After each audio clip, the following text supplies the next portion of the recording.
Hello everybody and welcome to the Sena TV Web English Show. Here we will have an appointment each week to visit different and wonderful places in the United States.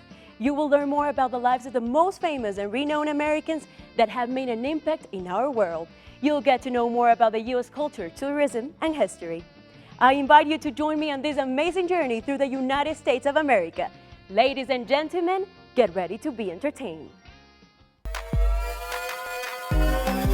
Lunes de bilingüismo. Who hasn't heard of McDonald's, Burger King, Fridays, Taco Bell, Wendy's, Pizza Hut, Papa John's, or Domino's? Fast food is a term given to food that can be prepared and served very quickly. Typically, the term refers to food sold in a restaurant or store in preheated or pre-cooked ingredients and served to the customer in a packaged form. The term fast food was recognized in a dictionary long ago by Merriam-Webster in 1951. Do you want to learn more about the impact of this industry? Pay attention to the following segment.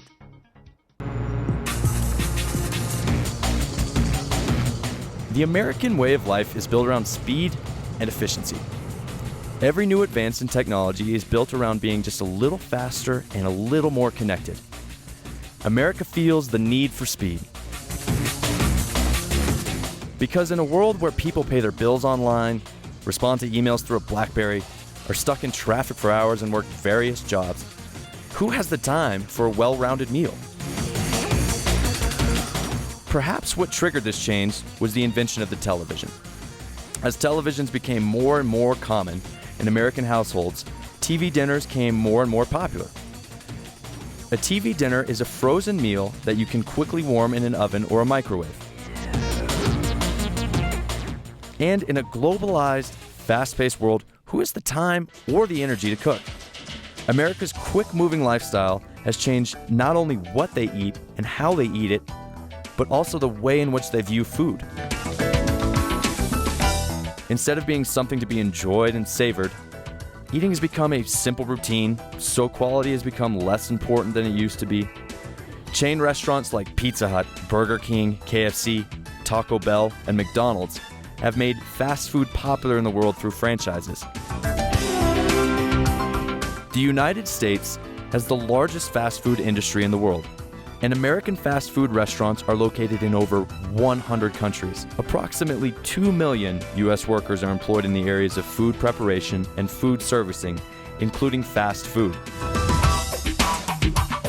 Fast food has had a direct influence on many aspects of life.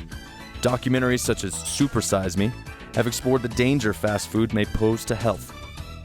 It proved that fast food abuse leads to various diseases and obesity. In response, in places like Europe, Canada, and Japan, fresh organic foods have become increasingly popular. In addition, in 1986, a slow food movement was founded in Italy to counteract fast food and fast life. The movement strives to preserve traditional and regional cuisine, which now has 100,000 members in 153 countries. These movements, however, are overwhelmed by the more than $3 billion that the fast food industry spends just on TV advertisements.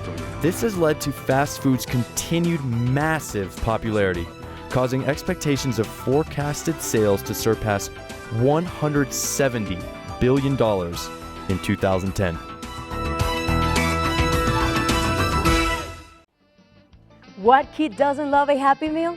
This American businessman you are going to see in our next story is responsible for the McDonaldization of our society. Ray Kroc was introduced to the McDonald's Corporation as a blender salesman when he bought 8 of the machines he sold. Inspired by Henry Ford's assembly line production model, he believed he could turn McDonald's into a successful chain and bought the company from the McDonald's brothers in 1954. He is responsible for turning the company into the biggest fast food operation in the world. Ray Kroc was born on October 5, 1902 in Chicago. An American restaurateur, he was a pioneer of the fast food industry. Kroc was working as a blender salesman when he discovered a restaurant in San Bernardino, California, owned by Maurice and Richard McDonald, who used an assembly line format to prepare and sell a large volume of hamburgers, French fries, and milkshakes. In 1955, Kroc opened his first McDonald's drive-in restaurant in Des Plaines, Illinois, paying the McDonald's brothers a percentage of the receipts. He soon began selling franchises for new restaurants, and he instituted a training program for owner-managers that emphasized automation and standardization. Kroc maintained the assembly line Speedy Service System for hamburger preparation, which was introduced by the McDonald brothers in 1948. He standardized operations, ensuring every Big Mac would taste the same in New York or in Tokyo. He set strict rules for franchisees on how the food was to be made, portion sizes, cooking methods and times, and even packaging. These strict rules also were applied to customer service standards. For example, money would be refunded to clients whose orders were not correct or to customers who had to wait more than 5 minutes for their food. However, Kroc let the franchisees decide their best approach to marketing the products. For example, Willard Scott created the figure now known internationally as Ronald McDonald to improve sales in the Washington, D.C. metropolitan area.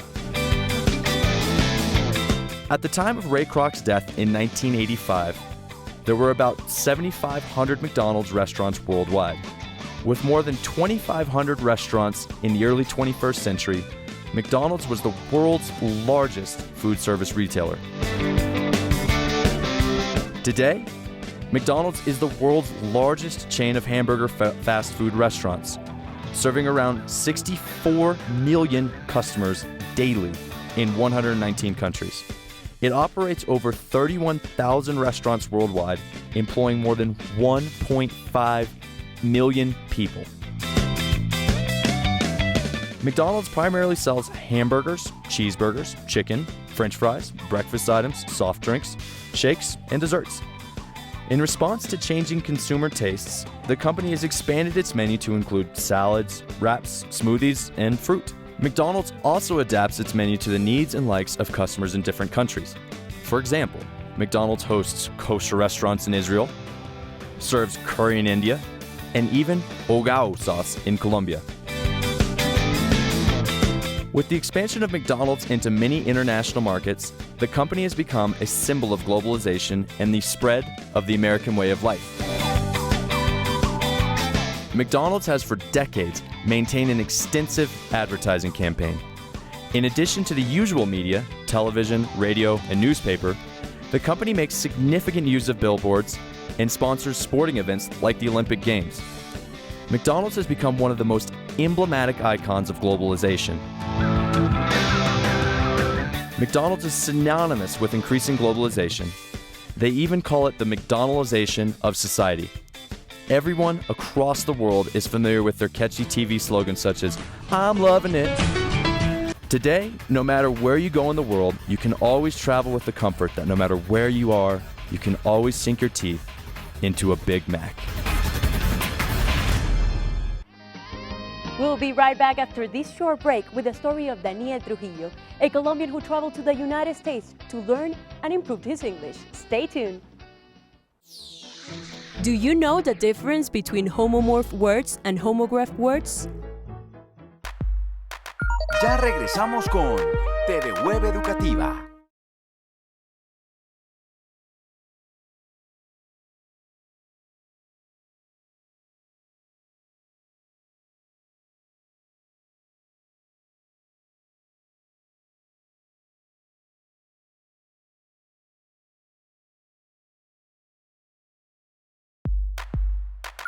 Seguimos con TV Web Educativa. Homomorph words. Words that are spelled and pronounced the same, but they have different meanings. Example number 1. Duck versus duck. Duck puede significar pato o agacharse. Example number 2. Fine versus fine. Fine puede significar bien, como en el contexto de I am fine, o puede significar multa en el contexto de the officer gave me a fine because I was speeding. Homograph words. Words that are spelled the same but are pronounced differently. Example number 1. Tear versus tear. A tear falls down his face. Una lágrima cae por su rostro. I tear the paper. Yo rasgo el papel. Example number 2, present versus present. I already bought her Christmas present. Yo ya compré su regalo de Navidad. I must present that case. Yo debo presentar ese caso. Many people in the world travel to countries where English is the official language. If you decide to travel or live in an English-speaking country, these tips and personal life experiences might come in handy. Daniel Trujillo, a Colombian who traveled to the United States to learn English, spoke to Sena TV Web. Let's see how his trip to the United States changed his life forever.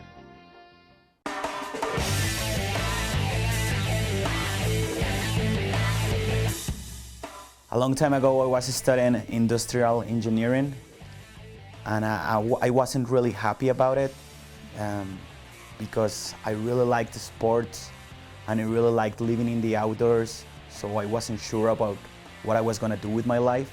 And one day I got a phone call from a friend from my sister, whose name is Lina Villamil, and she offered me a scholarship to go work for a summer in the United States.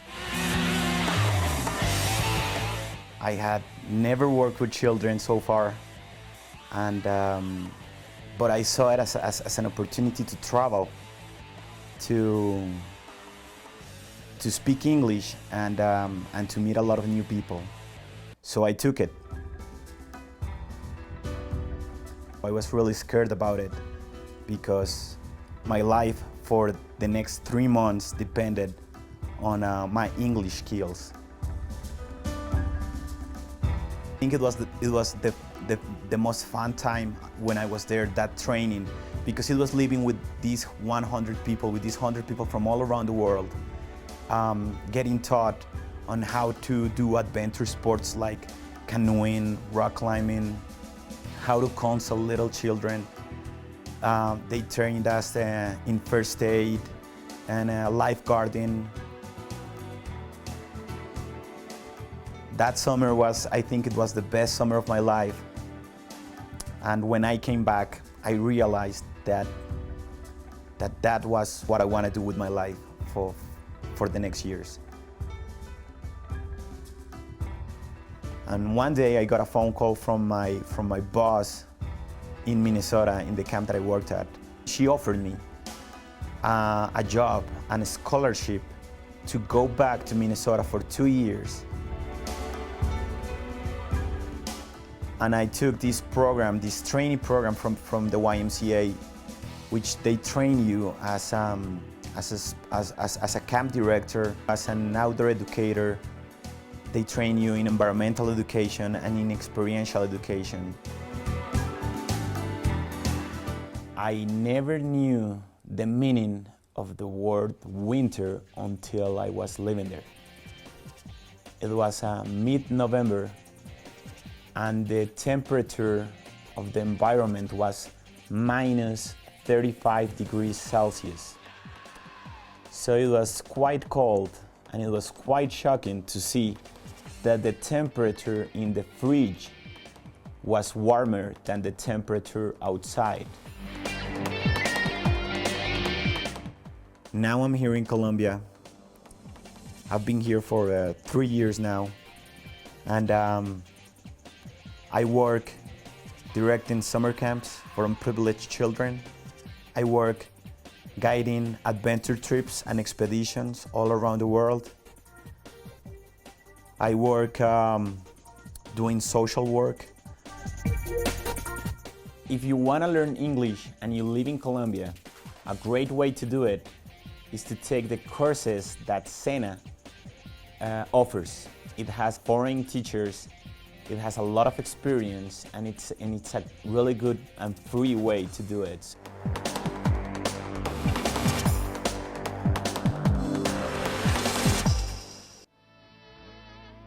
Thank you so much, Daniel, for sharing your anecdotes with us and for motivating people to learn English. There are thousands of museums around the United States, many of which are worth visiting. The following museums are among the top 10 most popular and important museums in the United States due to the importance of their collections, their famous works of art, their history, and architecture.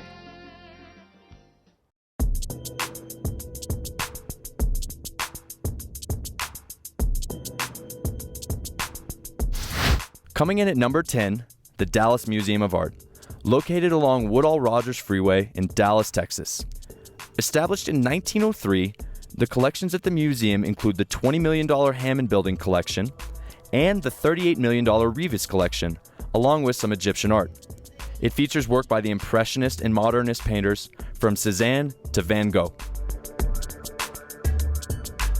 Number 9 goes to the Children's Museum of Indianapolis, the largest children's museum in the world, located in the state of Indiana.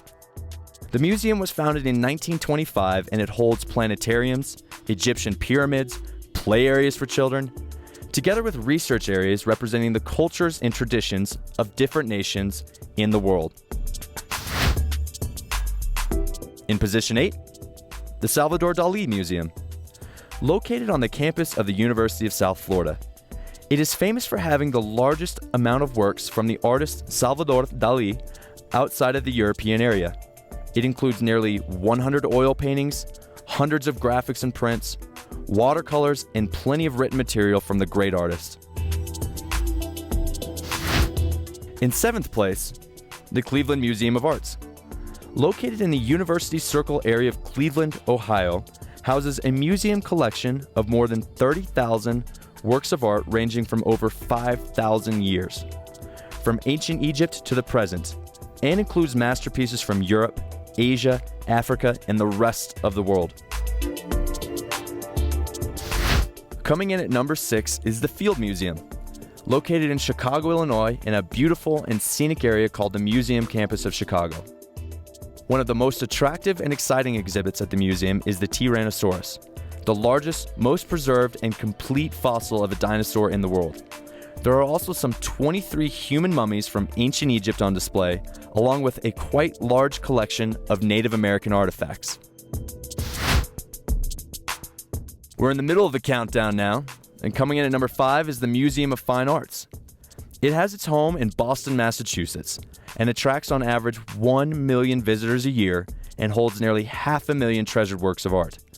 The museum was officially founded in 1870, and it is well known for its Japanese, Egyptian, and American art collections. The museum is closely linked to the local Boston Art Academy called the School of the Museum of Fine Arts and its sister museum, Nagoya, in Japan. The 4th place goes to the Museum of Modern Art. Located in Midtown Manhattan, New York, it attracts approximately 2.5 million visitors a year due to its world-famous modern art collection, leading it to be known as the home of modern art. The MoMA has a vast modern and contemporary collection ranging from architectural pieces, designs, drawings, and paintings to film and electronic media. It has been estimated that there are over 300,000 books and publications housed in the museum. The award-winning restaurant called The Modern attracts huge crowds. In 3rd place, the J. Paul Getty Museum.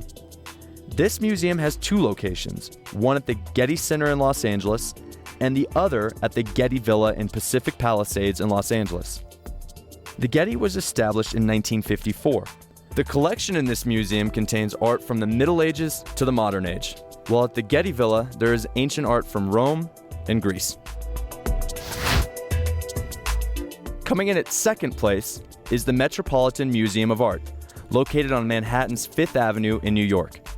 The Met, as it is often called, is home to over 2 million works of art that cover its walls and includes paintings, musical instruments, ancient weaponry, and items from ancient Egypt to European masters. And finally, our first place in the top 10 museum countdown is the Smithsonian Institution, located in Washington, D.C., and considered the biggest museum, complex, and research area in the world, because it is composed of 19 museums in total, 9 research centers, and the National Zoo. In all, there are over 130 million items in the collection of the museum, with its own police force to protect the exhibits and items. We'll be right back after this short break with more tips, fun facts, and entertainment. This is Sena TV Web. Don't move. Do you know what is the difference between its and its? Ya regresamos con TV Web Educativa.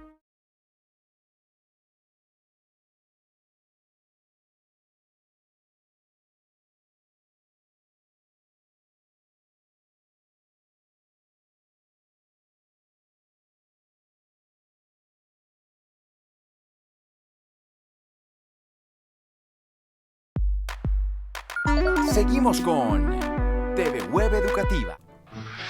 It's or its. It's is always the abbreviation of it is. Siempre se refiere a la tercera persona conjugada. For example, it's raining, it's cold outside, it's better this way. Its is a possessive adjective. Significa un sentido de pertenencia en la tercera persona. For example, its cage, its windows, its color.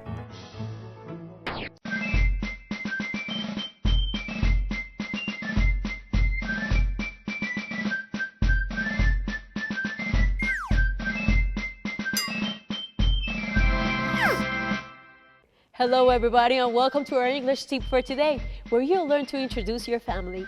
This TV web strategy makes part of the National Learning Service or SENA bilingual programs and it is made for you. Primero deben saber cómo se dicen los miembros de la familia. Familia se dice family. Thank you, Philip. Father es padre. Dad es papá. Mother es madre. Mom es mamá de una manera más informal. Parents son los padres. Sister significa hermana y brother, hermano. Son es hijo y daughter es hija. Husband, esposo. Wife, esposa. Children, hijos. Grandmother, abuela. Grandfather es abuelo. Cousin puede ser primo o prima. Aunt, tía y uncle, tío.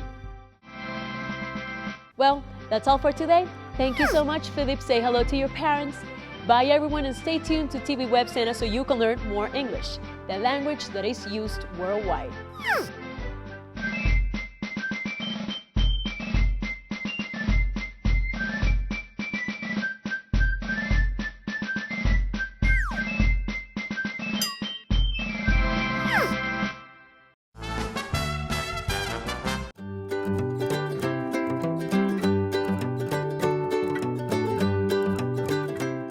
Burger, or hamburger, is the name given to a grilled beef patty that is served in a bun along with condiments like ketchup, mustard, mayonnaise, lettuce, tomato, onion, and cheese. With time, other ingredients like potato, vegetables, fish, and chicken have started replacing the beef in the patty. But despite being one of the most famous and well-known fast foods in the world, very few people have ever thought about the history and origin of the delicious patty. Going back thousands of years in history, we find that even the ancient Egyptians ate ground beef. But the truth is that ground beef has been shaped into patties and eaten all over the world under many different names. The origin of hamburger is a bit hazy and unclear. This is because there is no proper documentation that can give us a clear idea about how it came into being. Still, many people have claimed that the hamburger patty was first noticed in the medieval times. A food item resembling the present-day burger to some extent reached America around the 19th century. The dish, called Hamburg-style beef, was brought to Hamburg, Germany from Russia in the 14th century, and when the German immigrants arrived in America, they brought it along with them. With time, it evolved into the patty sandwiched into a bun. Therefore, it can be said that America had a major role in giving the world the hamburger as we know of it today. Many Americans from different states claim they are responsible for the modern hamburger. For example, it has been claimed that Wisconsin is the home of the hamburger. It is said that Charles Negreen started a meatball business at the age of 15. It was then that Negreen got the idea of flattening the meatballs and then placing them between bread slices. In fact, it is also said that he was the one who gave the hamburger its name. Others say that hamburgers originated in Stark County, Ohio, by Frank and Charles Meaches. The claims say that Frank and Charles used to travel to a number of fairs every year selling sausage patty sandwiches. In 1885, while selling sandwiches in New York, they ran out of pork and decided to substitute ground beef for the same. They also named the new dish hamburger, after Hamburg, the place where the fair was being held. Yet another claim traces the history of hamburgers to New Haven, Connecticut. It is said that Louis Lassen had a restaurant in New Haven. One fine day in 1890, one of his customers was in a hurry and had to eat on the run. So he ground up some beef and served it in the form of a sandwich. With this was born the hamburger of present times. Who came up with the idea of a flat ground beef patty? We'll never know. Who came up with our modern hamburger? Perhaps this will also remain a mystery. But the truth is that regardless of who the genius is that came up with such an idea, we'll still enjoy a bite of a delicious burger.